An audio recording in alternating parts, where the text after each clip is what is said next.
Yesterday, I don't understand Schober's question. I answered a different question, but his question, as I think I understand it now, is that the way the Medrash describes the confrontation between Yehuda and Yosef. So it seems, and he used the words that it seems like the Medrash is describing an adventure confrontation between Superman and Batman,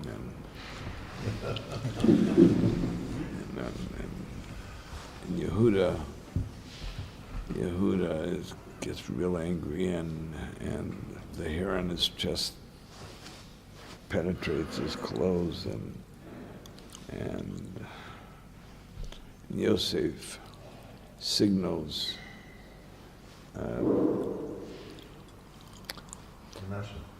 to Menashe, Reb Tzvi. Yeah. You want to get, there's a Medrash Rabbah over there. I think it's the second chelik on Bereshis, if I'm not mistaken. If I'm not mistaken, there are two volumes on Bereshis. Kind of interesting. The way the Medrash describes it. So basically, his question was, so, thank you, Reb Chaim. The question was, so what are we supposed to do? In addition to the fact that he contended and kind of took all the luster off of this, what otherwise appears to be Yehuda being very apologetic and very.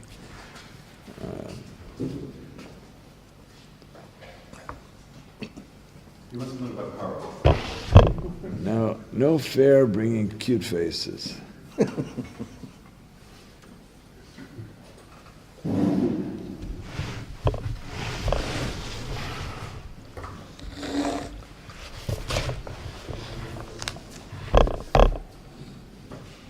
still trying to recover from last night. My grandchildren are taking turns coming. So a couple of families came the other day, and last night 3 families came with their kids. And it's very clear why older people don't have children. Second emotion. Second emotion. It's like, we've got lots of fun. But at least the Rebbe can give them back to their parents after spoiling them.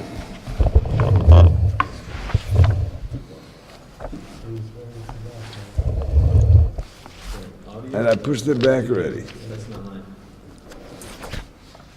The audio was someone else. Hey, can you tell whether the audio is too much? The audio's good right now. That's fine. I pushed it back a little.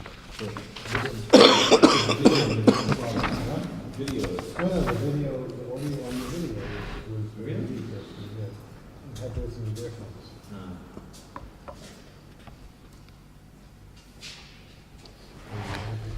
Omer Reb Chonin, b'shor shoya Yehuda mar lechema, when Yehuda would be really get full of anger, hayusaris libe boikes kelov, so the hair over his heart would penetrate his clothes, and they would go through, and he would take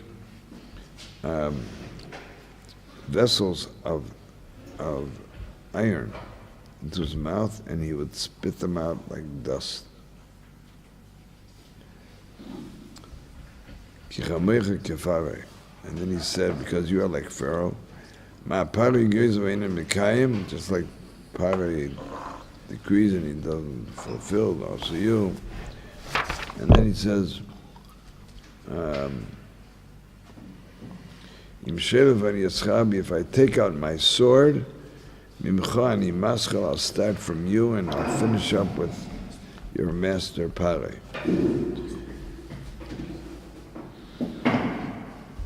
So Ramaz Limnasha, so he signaled Menashe.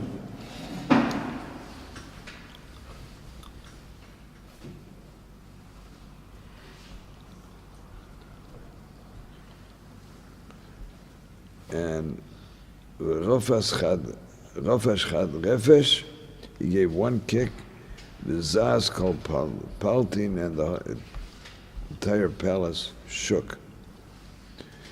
Yehuda remarked, Amadein Refesh min Beisava. That kick came from somebody in the family. only somebody in the family can kick like that. Kim the Chama Milay. So when he saw this, so then Sharim Mishtoy Milin Rakichin. That's when he started to. That's when he changed his approach.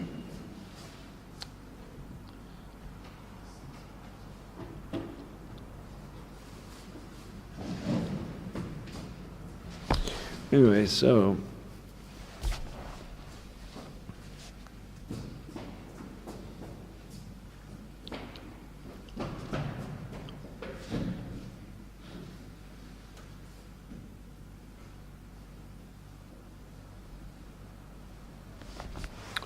I have a couple of thoughts about this.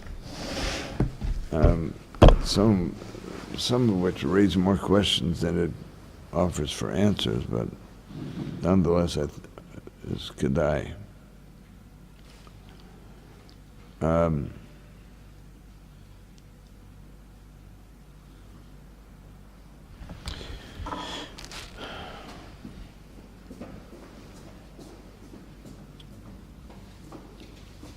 The question I would ask is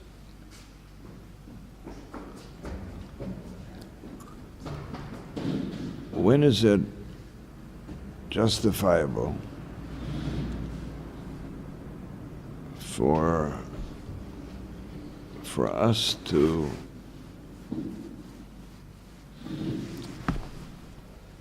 depart from what ordinarily would be our Torah position, our moral and ethical position. So, I mean, classically, the question comes up with Yaakov and Esav. So Esav spends years and years deceiving his father.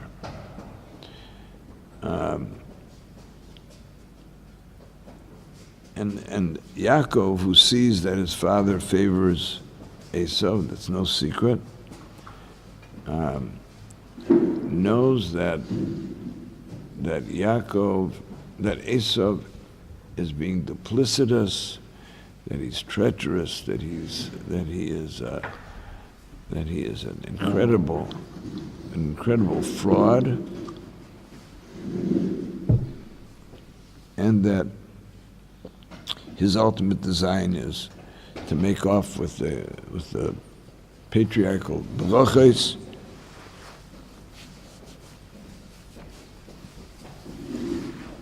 and Yaakov has no way of dealing with this because he is a Tom. He's very straightforward. He's very honest. He's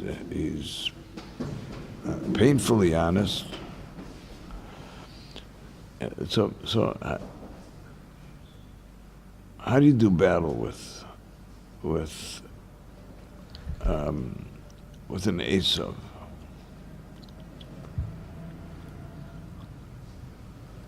And I think that question comes up. I think for every businessman it comes up, because many of the tactics that people in the business world use are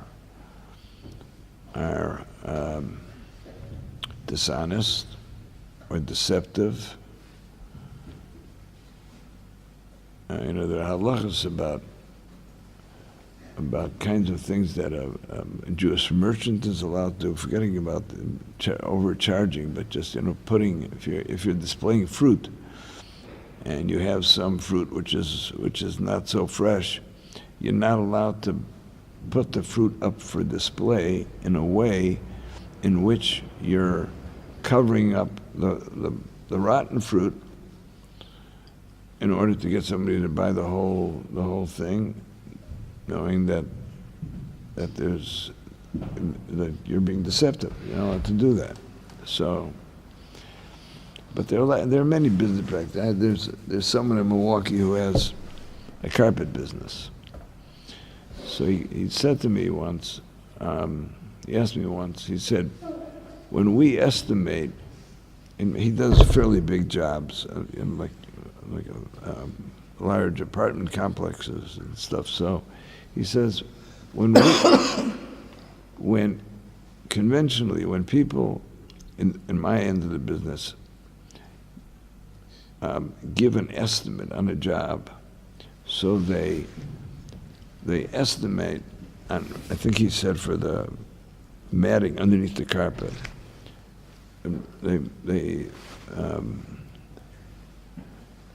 they overestimate on that, on things, and based on that, the price is more. He said, so am I allowed to do that? Am I allowed to knowingly give an estimate on a project, knowing that it's really not, it's not an honest estimate?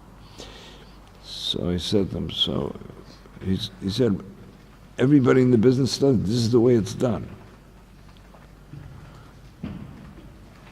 So we're talking about the fact that there are many ways in which people who bill Medicaid or Medicare, or people who bill insurance companies.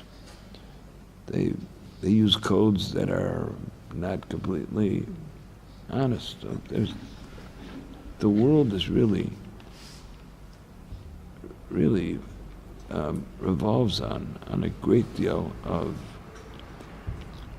if not frank, theft. It's white collar theft. You're taking advantage of a situation by being dishonest. So the question is, how do the Yankovs of the world survive? The question might be, if you get into the ring with someone who fights dirty, are you allowed to fight dirty? If someone is going to hit you underneath the belt, and you don't fight back on an equal par, so you're going to lose. The question is, what are we allowed to do? And it seems from the Yaakov episode that the only way to deal with Esav is to deal with him on his own terms. So Yaakov ends up masquerading as his brother and making off with the brachas. He's tortured by it, he's tormented by it. According to the Medrash, he's tormented by it his whole life, by the fact that he had to be dishonest. But is there any other way to do it? And then when he comes in, and before he meets Lavan, he says, Ki achi aviyahu v'chi ben Rivkahu. So Rashi over there calls the Chazal that if he wants to deal with me honestly, I'm the son of his righteous sister Rivka. But if he wants to deal with me in a duplicitous way, achi v'ani b'chamois, I can handle it. I can be just as tricky as he is. So it seems that there are certain circumstances in which the only way to answer a world that deals in dishonest ways, or deals in hypocritical ways, or if someone is going to approach with violence, I mean, we know that that's the halacha. Abol halgei, hashkim v'halgei. I mean, if somebody comes to kill you, you're allowed to respond. You're allowed to take his life. You're not. So there are situations in which the only way to answer violence is with violence, and it's more than just that you're permitted to do it. You're really obligated to do it. So we have this, and it's in a certain sense, it's really kind of like almost an ongoing question. I mean, we're not always sensitive to it, but is it justifiable from our perspective to deal with, to answer the world in the way in which the world, with all of its corruption, insists on being answered. If we are the yukel by being straightforward and honest and trusting, we're gonna get shafted. So it seems that we only have two options, one of which is to respond in kind, or to step away from it altogether. So we find ourselves in some pretty isolated places.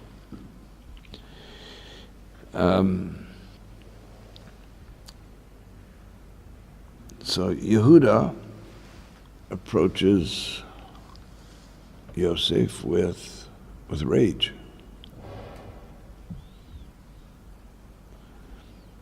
And his rage is evident by virtue of the fact that he's not just angry. He's out of control. Right? Describing the level of his anger is so intense that the hair in his chest has pushed through all of his clothes.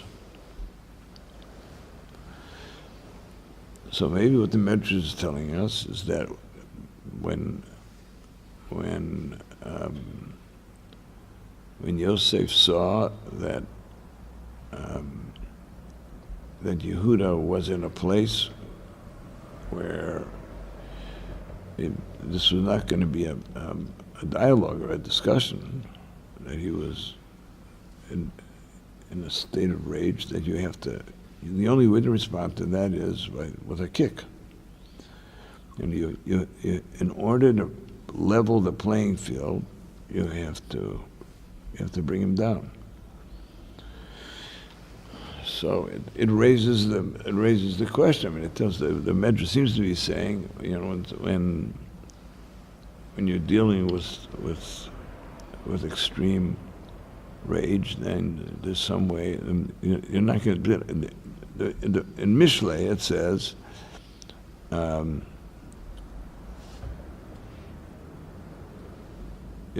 Yoshiv Chema Manarach. The way in which to respond to anger is with a gentle response. Don't get into a screaming match with somebody. Yoshiv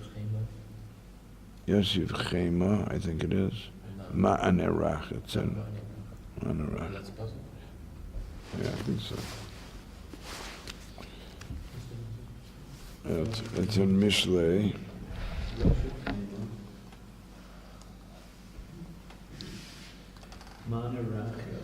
Oh, Manarach Yoshiv Chema. Where is it in Mishlei? Mishlei Tezvav Aleph. Mishlei Tezvav. So what is it again? Manarach Yoshiv Chema. Okay. So a soft, a gentle response.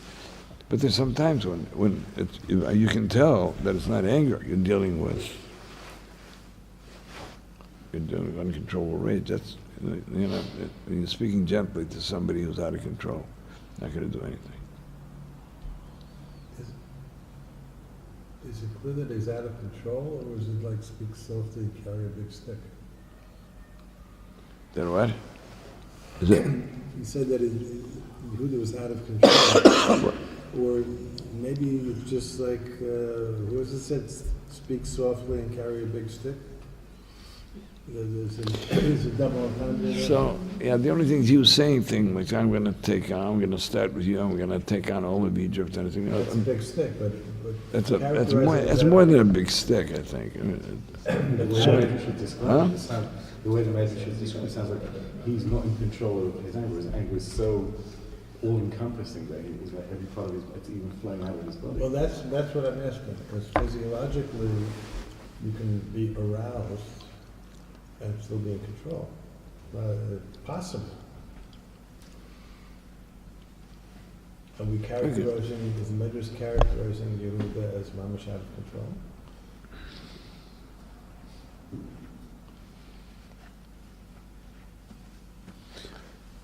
Maybe not, but at the very least, it's characterizing the way Yosef understood him as requiring not, not a gentle answer. He saw him as it's necessary in order to create the possibility for some kind of discussion. That he had to indicate to him that he was prepared to meet. It's on the level in the Medrash of double entendre, kamocha kaparo. Okay, right. So basically, it has a lavush of civility, but there's a subliminal threat. There, yeah, going to the Medrash, it's. But I'm saying, but the chayra, that is Maybe. could be very calculated.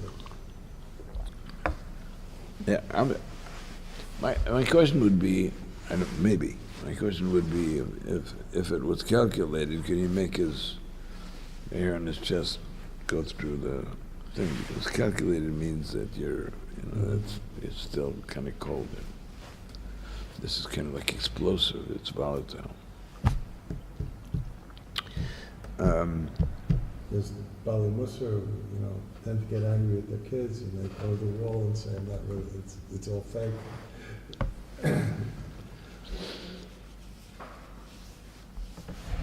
Okay, Ilavelo. I mean, I suppose that. I'm just trying to, to see if we can give this, to take away some sort of a message for ourselves.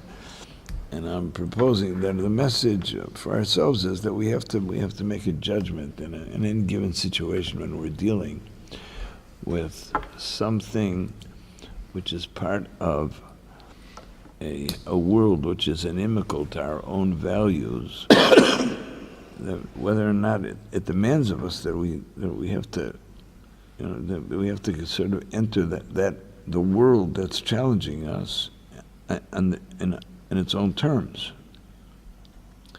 So, Yosef over here would be indicating, or the Medrash would be indicating that Yosef understood that he was dealing with a force that could only be reckoned with by force, and so he had this.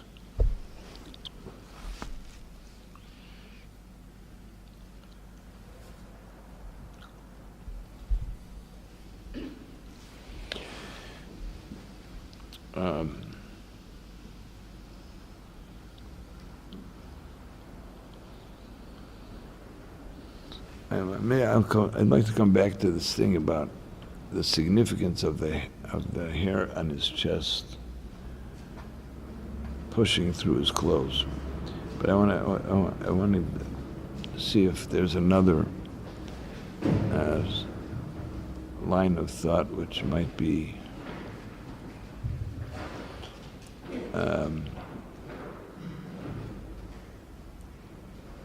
referenced here by this medrash.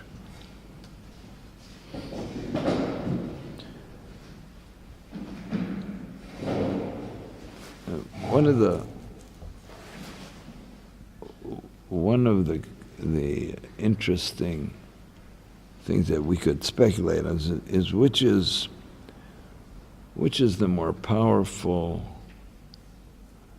in a certain sense, the more powerful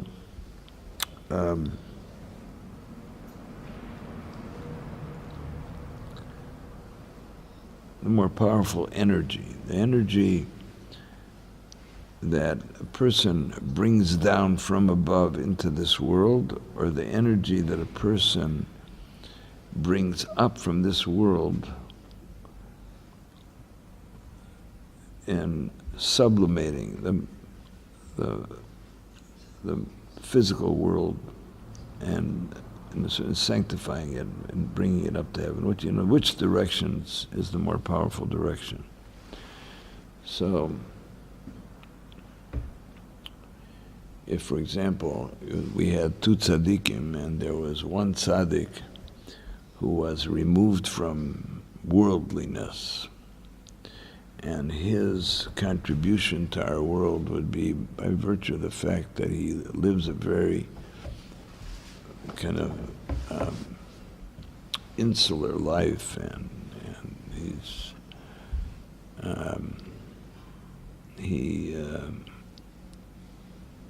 in his kedusha is able to evoke hashpois from heaven, which are very abundant to this world. There's another person another tzaddik who's very much involved in this world in every which way. He doesn't fast, and he doesn't reject Olam Hazeh, but he knows how to, like the Mesilas Yesharim has in the last parak of Kedusha, the person who's they're like an altar. When they eat, it's like bringing a korban. When they drink wine, it's like a nisuch, a yayin on the mizbeach. Everything that they do is, every interaction with this world is one that they fill with kedusha, and everything that they do coronates Hashem over that exaltation. Which of these directions is the more powerful one? So, they tell an interesting story. The Bnei Yissaschar, in his time, evoked some controversy, and some of his peers were critical of him and his derech. I'm not sure exactly why, but they were, and they carried some critical reports to the Ohev Yisrael, the Abter of Rabbi Yeshua Heschel. All the Rabbi Yeshua Heschels that we have today are all grandchildren of the Heschel, who was a professor in JTS, was a direct grandson. The Kapushnitzer Rebbe was Heschel was a grandson. They were brothers-in-law, by the way. Professor Heschel and the Kapushnitzer Rebbe were brothers-in-laws.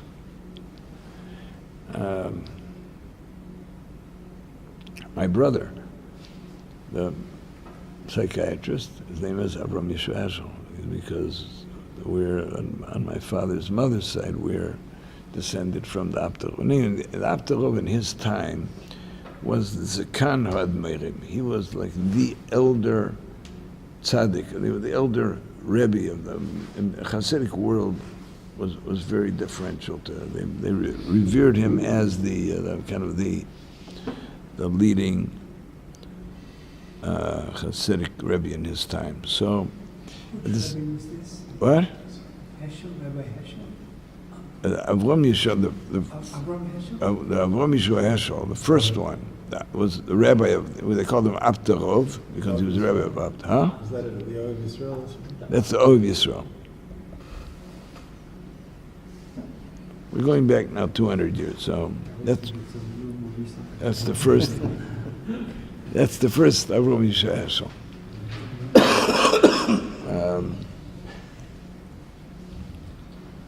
And he also had a reputation of being very sharp, Abdullah. That he was, that nobody wanted to offend him because there were not good consequences of offending him. So the Bnei Yissaschar heard that people had carried kind of bad reports about him to the Abdullah, and he felt that he needed to defend himself, otherwise it was not going to end up right. So he went to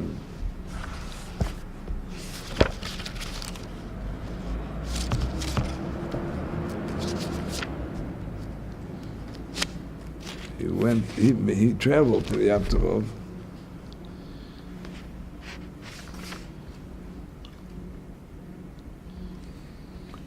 Remember what perik it is? He's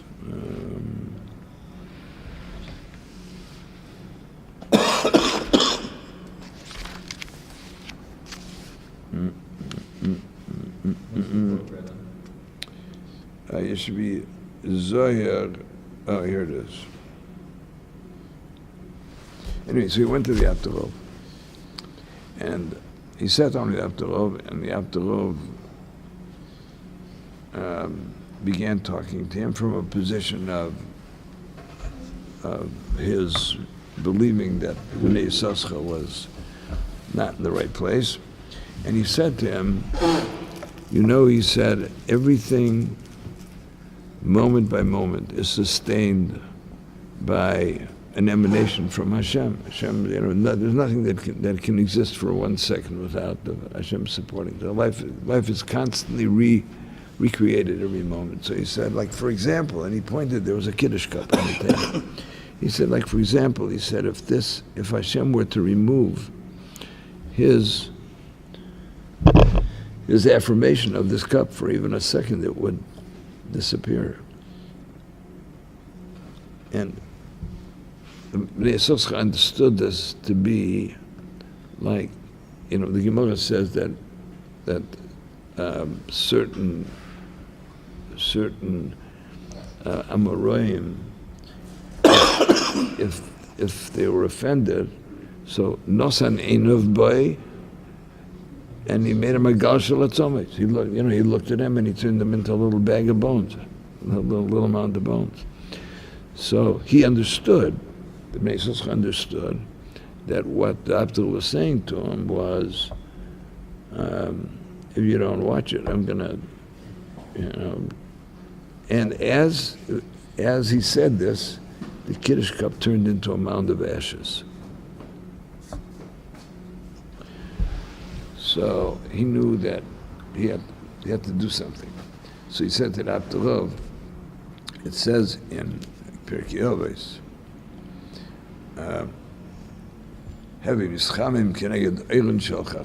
you should warm yourself by the light of the sages.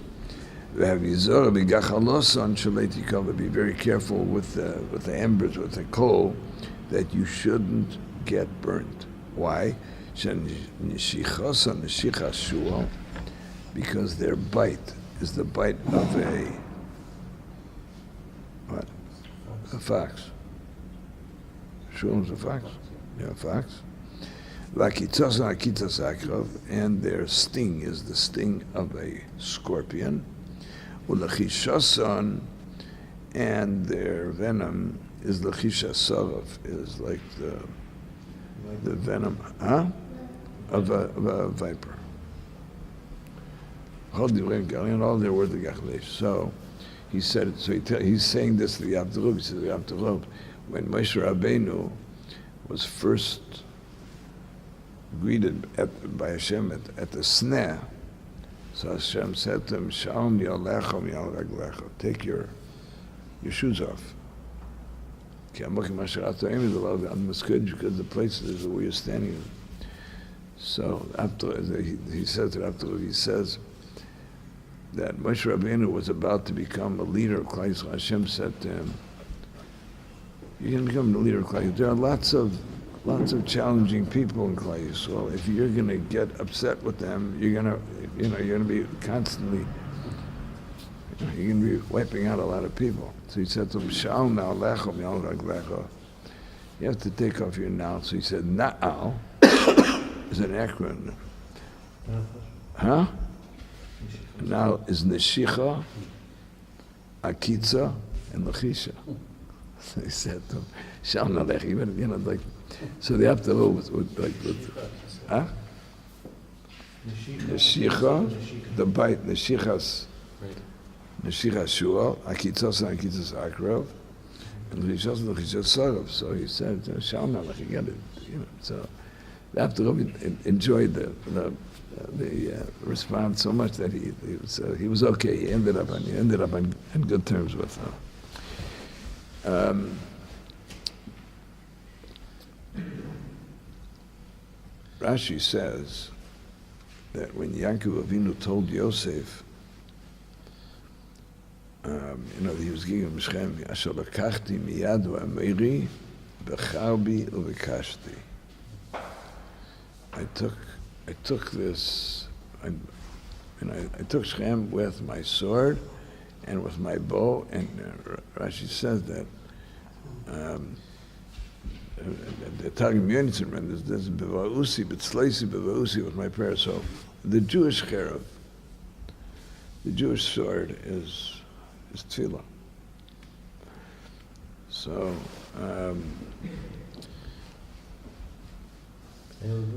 huh?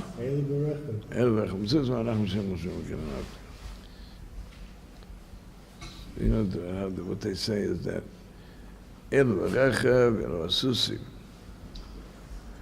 that the world comes with chariots and with horses. And can we daven?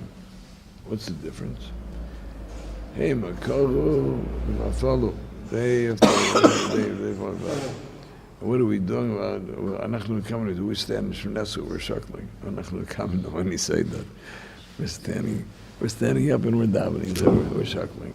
That's we're davening. So perhaps when it says that Yehuda was, when he threatened he was going to take his sword out, so Yosef understood that he was going to pull an after on him. No, that's my sword. So he knew he had to do something to change the equation over here. So Yehuda was going to do something with tefillah. There was going to be a force and energy coming from upstairs down. So he signaled to Menashe that Menashe should give a kick on the earth, which is to signal to Yehuda that the power of the house of Yankov wasn't okay. It was in the heel, the fact that we're capable of raising, interacting with the physical world in a way in which we could sublimate it, and that power was superior. The fact that you can bring, you can pull out your sword with your tefillah, and you're going to bring down something from heaven, but we want you to know that we have an equal force, which will trump what you're doing, and that's his sword got stuck. huh? The sword got stuck. The Medrash says the sword got stuck. Oh yeah, that's right. And not that same Medrash. It was a different Medrash. They said that the Shvatim were going to pull out their swords in general. So maybe that's a little bit about this the Superman Batman. So what's the base of it? Of the base Abba was that was the power of Yaakov. Yaakov was an Okev. And the power of Yaakov was the fact that he was able to address things that were at the level of the heel and to raise it up. They say that the implication of Yaakov is the Yud represents a very lofty kind of a thing. It represents Chachma and so on. And that Okev represents the ability to take the things that are at the very lowest level and sublimate them, bring them up to the Yud. So by his stomping on the ground, which was delivering the message that we are capable of shaking, we're capable of shaking the palace. What that was trying to say to him, you have the power of your tefillah, but we have the power of shaking the physical world and raising that. And that kind of energy is stronger. Reminds me of Hashem saying to Moshe Rabbeinu, now's not the time to die, now's the time to... What? Hashem said to Moshe Rabbeinu, now's not the time to be davening, now's the time to march into the ocean. It's the same... So I don't want to ask like this is a political question. I'm saying if you have a Jewish soldier who like goes with a Sefer Torah and he's davening and he's from, is that better than somebody who's just standing by the side and davening? Like not, is that like he's going into that world of the Eli system, but he's turning it into something. Probably, as I said, it's not like I'm asking as a political. Yeah.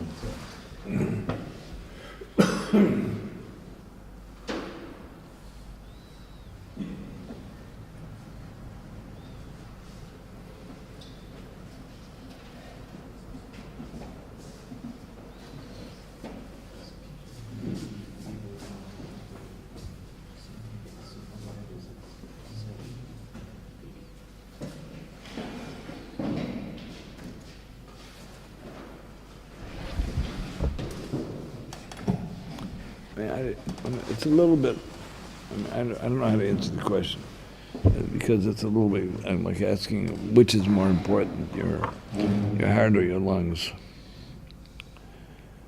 We need both of them. We need the young Galai Torah and the Bachim who are sitting and learning and are removed from the battlefront, and the kedusha and the volume and the quality of their Torah is megan on the soldiers, and we need soldiers who are Yerei Shemayim and who daven before they go into battle. I don't. Yosef Kayach trumps Yehuda's, so why does Mashiach ben Yosef come before Mashiach ben David?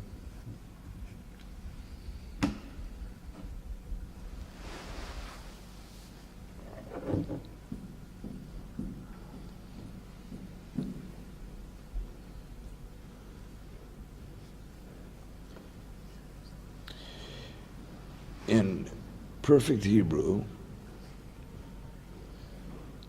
you say Zelofer.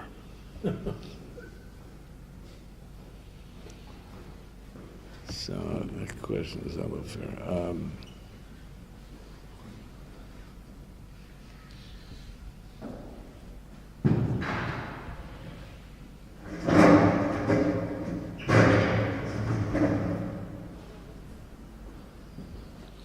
All right, maybe we can talk about that tomorrow.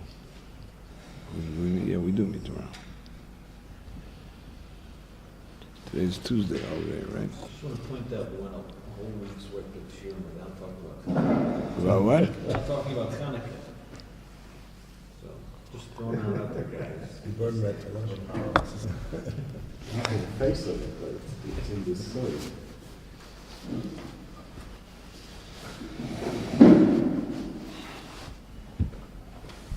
How old is he, your little guy? It's 3. He just had Son a- of Yehuda. Huh? What's his name? Son of Yehuda. That's some other. You're Talmid Chacham? Yes, you are. I give you a hug.